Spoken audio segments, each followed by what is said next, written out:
So those loans that he takes in order to pay, and that debt that he goes to, is going to be a reality for everyone in the household going forward.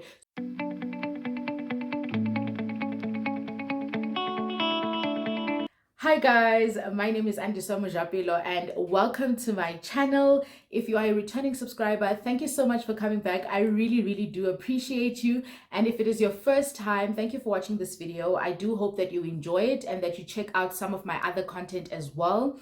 We speak about all things related to money and adulting on this channel. If you do end up enjoying the video, don't forget to give it a thumbs up and also consider subscribing to my channel if you haven't done so. So guys, I'm really excited about today's topic. We are kickstarting the Becoming Mrs. M series on the channel, where I will be having some conversations around specific topics like today's one, where we speak about how these things affect our finances, how we can better plan and prepare for these things. And the reason I wanted to have these conversations is obviously there are certain things in our life which I would call big life events that affect our money either positively or negatively, and getting married is definitely one of them. It is a big commitment, okay? And it also involves your finances in a huge element amongst other things. So I wanted to chat about this. Now, if you know me and if you've watched my other videos, you'll know that I always like to speak from a point of experience, from a point of knowledge. So I wanted to have these kind of conversations, but I never wanted to have them not having experienced the process myself, because I do understand that there are certain nuances that lie in actually being there and experiencing this. So obviously this wasn't part of my modules at school, even though I did study financial planning. It wasn't part of my modules, so it's something that I had to go through in order to get the insights and be like, okay, but why do people end up broke after this period? Why do people end up financially strained? Where is the mistake happening? Where is the big gap? And what are some of the tips that I can learn, apply, try to make sure that this process is easier on other people who haven't experienced it? And that is what we are chatting about today. How do we better manage saving for lobola, right? And how do we navigate this process as best possible to make sure that we come out on the other side financially stable? So guys, ilobola, for the benefit of those who don't know, is a payment that is made by the groom to the bride's family. This is made prior to the marriage and obviously prior to the wedding as well. And this payment can be in the form of cash or cattle, depending on the culture or the family or the tradition and how it is that they do things. So I've learned and I've seen that this amount that we are speaking about, because we're speaking about something that is obviously a financial commitment because it is a payment, can vary quite a lot. Now, I did a quick Google search and Google told me that the average in Gauteng is around 82,500, but I know for a fact that this amount can go way higher than 82,500 and way lower than 82,500. So obviously it does depend, right? And it's difficult to pinpoint exactly what the going rate is. And I think it's very dependent on how the family works, what the culture is, etc. But never mind the amount, it is an important part, but we are going to navigate not knowing the amount up front and how to prepare and plan for that. But that is what we are speaking about today. How do we navigate this process? How do we make saving for lobola a part of our financial goals so that it doesn't catch us by surprise? Now, why do I think it's important for us to have the first episode specifically dedicated to this, right?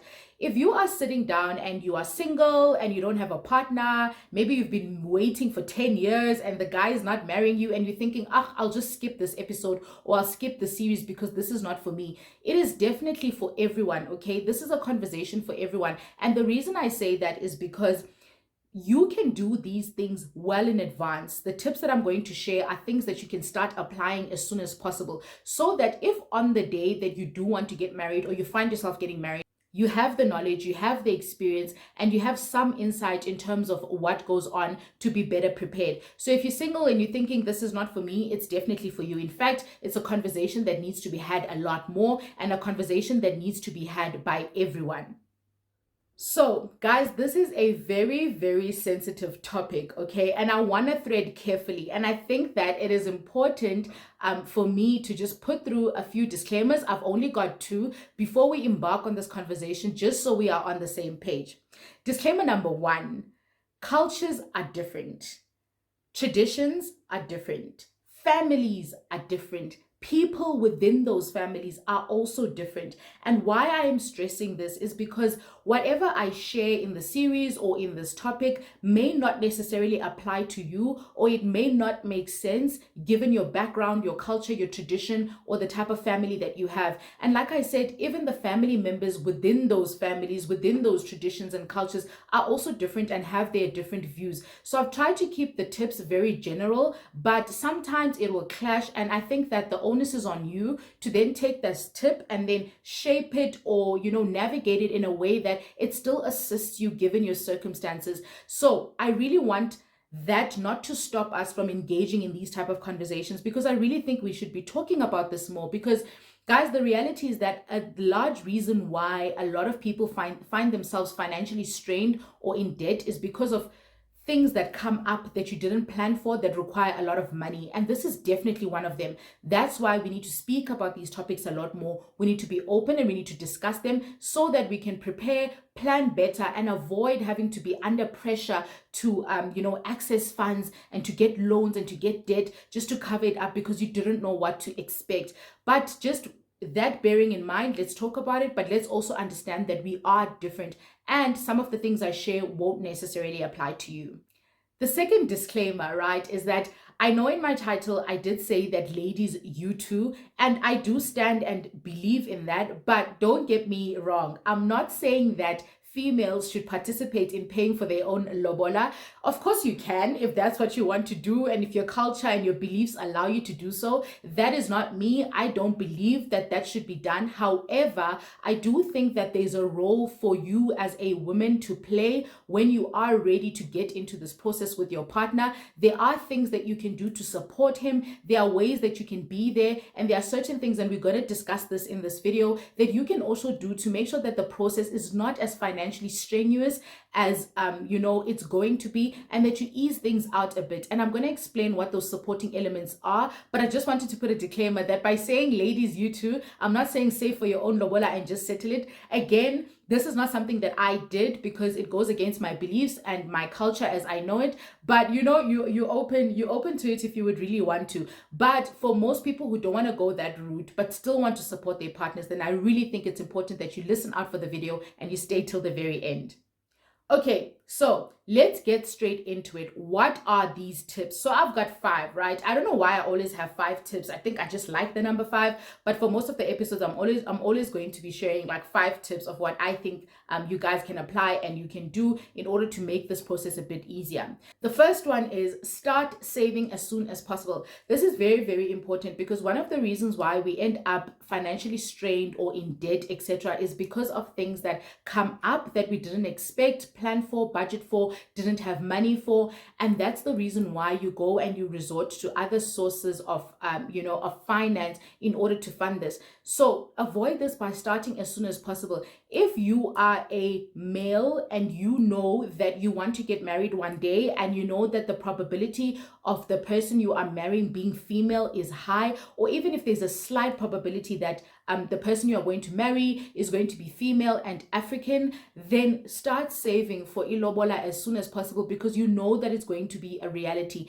And I always stress that what do you have? You have nothing to lose by doing this, because best case scenario, you do end up getting married and you are financially prepared to do so, and there are no delays, and you avoid going into debt in order to do that. Worst case scenario, you save for years and you end up not getting married at all, of which case you've got a nice lump sum sitting in the bank or sitting in an investment account that you can then use for another financial goal that you really want to achieve, like buying a property, starting a business, buying a car, or anything like that. The point is that you've got nothing to lose. You'll just have money at the end of the day. So start saving for that like you would any other financial goal. And I don't want to liken paying for lobola like buying a house or buying a car, but the matter of the fact is that it is a financial goal. It does have, a rand amount associated to it, and you will have to pay that, regardless of whether you have to pay it upfront or, in series of payments. The point is you will be responsible for that. So make sure that you are saving as soon as possible. Now, where you save for this will obviously depend on a number of factors. One of them being the time frame. Are you getting married at the end of the year, which means it's it's a short-term goal. Are you getting married in 5 years? Do you not even know when you're getting married? Which means that when it's about 5 years, you can possibly start looking at investments, etc. So those are the different type of options. But I think the point here is to start as soon as possible. The second tip I have, guys, is make sure you do your research. This is very, very important. Ask the necessary questions as early as possible. Ask your dad, ask your mom, ask your uncles, your aunts in some instances, ask your friends who've gotten married, your family members.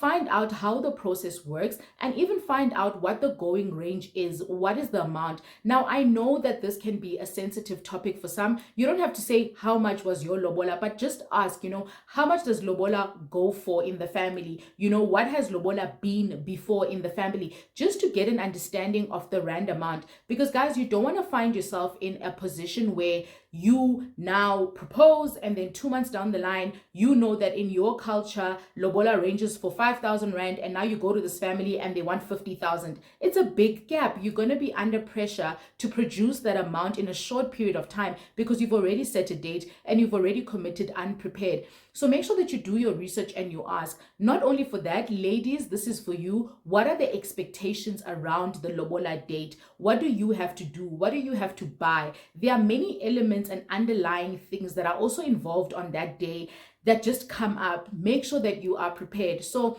obviously, if you are still single and you don't have a partner, this is going to be very general research, because you don't know what culture you're going to be marrying into yet. But if you do have a partner and you guys are really serious and you're wanting to take this step, then you can be a bit more specific, Guys, research is especially important if you come from different cultures. Cultures are so different, okay? The way we do things, how we do it, who does it, how much it costs, and all of those things are very, very specific to cultures, families, and traditions. And you want to know upfront what you are up against so that you can prepare and plan and not be under pressure to produce, results and then end up going into avenues that you didn't plan to because you just have to do it. And now you've already committed and you're already in there. The third tip is be honest and transparent from the start, okay? Everybody who is involved in this needs to be as honest as possible. So my belief is that if we as human beings were half as honest with the people around us as we should be, we would avoid a lot of the things that we end up doing and a lot of the financial commitments that we end up in because we want to save face, because we want to look and appear a certain way. So please be as honest and transparent as possible. Firstly, if you are a gentleman, be honest with your partner in terms of where you stand financially when you guys are having that conversation and you are leading up to marriage. For instance, if you are earning 5,000 rand and you know that you can only, even if you really, really save, afford a certain amount of money, be honest with your partner in terms of where you stand. I know it's a scary conversation and we're still building up to being comfortable to have these conversations, but it's so important, guys, because again, you don't want to find yourself in a point where you are under pressure to produce things that you can't, and then you're doing things that you don't want to in order to produce that amount that is required. So just be honest, babe, I love you. I want to be with you. This is where I am financially. This is what I have. And then on the ladies' side, in terms of your responsibility, also be honest with your family, okay? Which is maybe threading on a bit of shaky ground here. But guys, my belief is that if your family loves you and they support you and they adore you and they want you to be happy, which I believe that most families do, they will understand your situation. They will be willing to listen if you talk. If you don't talk and if you don't, expose yourself and say, look, this is where we are. These are our plans. This is what we're willing to do. That's when compromise can be reached. That's when conversations can be had to say, look, how serious are you? Maybe show us in this way that you are serious. And guys, I'm not saying that, having those conversations is going to result in a lower amount, or maybe that's the purpose of the conversation. But the purpose of the conversation is just to be honest and transparent so that if a compromise can be made or, an arrangement can be made to maybe extend the term, break the amounts apart, reduce the amount or whatever it is, you want to make sure that you engage in that rather than putting your partner or letting your partner as the lady go through that pressure, put himself in debts that will ultimately also be your responsibility because you're building together. So those loans that he takes in order to pay and that debt that he goes to is going to be a reality for everyone in the household household going forward. So you want to make sure that if you can have those conversations with your family, you definitely do that. It is not easy, but trust me, it is worth it, because this is a stepping stone to the rest of your lives, and you don't want to start it on a big minus. Tip number 4 is be prepared to sacrifice. Guys, this is a financial commitment and a half. It is a lot, okay? To raise lobola, pay for lobola, do the traditional ceremonies that are necessary, pay for the things that are necessary to be done, and then also have a wedding, and then also pay for that. It is a big financial commitment. And while you save for this, the guy, obviously the lobola element, and the female, the traditional ceremonies or whatever is the female's responsibility, or the wedding, there are a lot of sacrifices that need to be made during this period. And like I said, it's because nobody has this money lying around, and in order to raise this amount, a lot of sacrifices need to be made in terms of the lifestyle you have. I've heard of people selling their cars. I've heard of people downgrading, their subscriptions or whatever it is that they need to do in order to afford this. Now, as the guy, just understand that you need to make these sacrifices, because if you try and fit in everything you had been doing before trying to save for this period and saving for this period, you're going to strain yourself. And that's when you go into financial strain and you start using money that you don't want to use, that's going to cost you in the long run.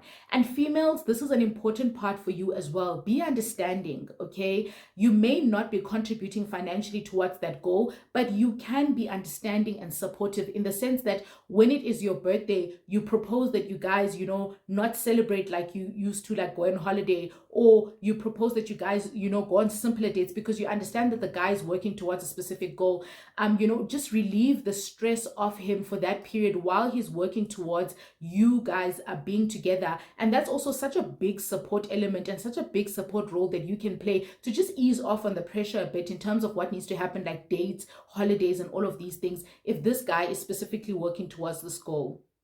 And guys, the last tip, which is tip number 5, is have the end goal in mind at all times. Now, this is advice that I received from my uncle as soon as I told him about, the fact that a family would be coming to pay lobola for me. He told me that, listen, don't allow this period and whatever happens from here forth change how you feel right now. Right now, you are excited, you are ecstatic, you want to marry this person and you believe in them and you trust them. Don't let the occurrences that are going to happen drive conflict, drive mistrust, introduce things in the relationship that were not originally there when you made this decision, because of the pressure, because of people's opinions, because of the, the financial stress or whatever it is. Just make sure that you keep the end goal in mind, that you approach this excited about being with this person forever. Keep that in mind. Don't lose sight of that.